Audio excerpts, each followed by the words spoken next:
We do a lot of research and development for the aerospace industry, particularly working with NASA and the Jet Propulsion Laboratory. We also do a lot of work with the bearing companies, SKF, Timken, NHBB,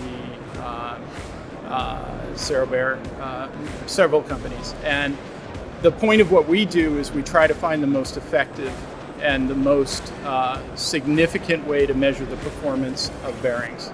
And that's by doing very low speed rotation of a bearing with an ultra sensitive transducer measuring the friction.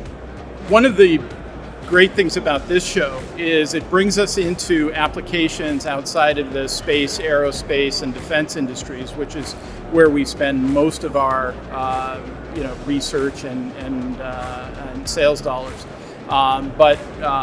We've met people in the auto industry here. We've met people in the high-speed train industry. We've met people in factory, lifting, and farm-related applications. And those are all new to us, so we're very happy to see that. The attendees have asked a lot of very good questions. Some of them are easy to answer, and some of them are not so easy to answer. But what we found is that there are a lot of engineers who are working in industries who are here, walking the show, and have a lot of questions about bearings and bearing applications and types of bearings. And so, we lend our opinion when they ask, and we say, well, this is always a good idea, this isn't, and try to share some of that technology that we've learned in the space and aerospace industries into other industries with the people who are walking around.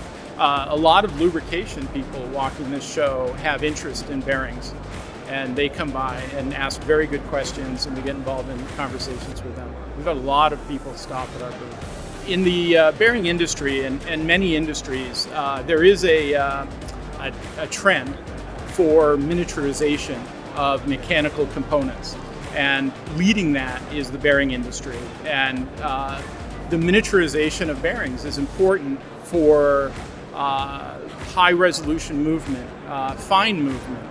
And with the advancement of AI, the next question is, can you create a mechanical human being to match the AI technology and robotics? And the way that you get to fine movement in robotics is miniaturization.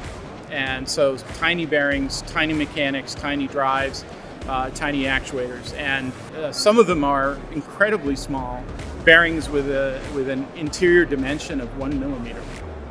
The questions that we get are more generalized. So what we do is, we ask specific questions. What's your application? What is your goal? What are you trying to achieve with your bearings? And then we get into we need really fine movement, or we're looking at bearings that go on, farm equipment. Very different applications, very different technologies. One is more about wear and loading. The other one is more about fine movement. And the fine movement is the one that's really advancing. It's the most difficult part of bearings, is to see the fine movement applications for bearings. And it's where we tend to excel, because we're experts at very, very light levels of torque and friction measurement, and so naturally testing the bearings, which is why we were very popular in the space and aerospace industries, is because the bearings there are very fine movement and they can't fail. Failure's not an option in the space industry. I sit on the ASTM F34 bearing committee, and the other bearing manufacturers who sit on that committee are becoming aware of the bearing show. And part of my position there as vice chair on that committee is to bring events and technologies to the committee. I do intend to bring this up, but I have found out that one of my co-committee members, who actually sits next to me on the committee, has made a commitment now to join the bearing show. And once you get major bearing companies involved, they will follow. And it's worth it. There's a lot of technology here, and there's a very big learning curve to applications where you may not see them at other events or other conferences.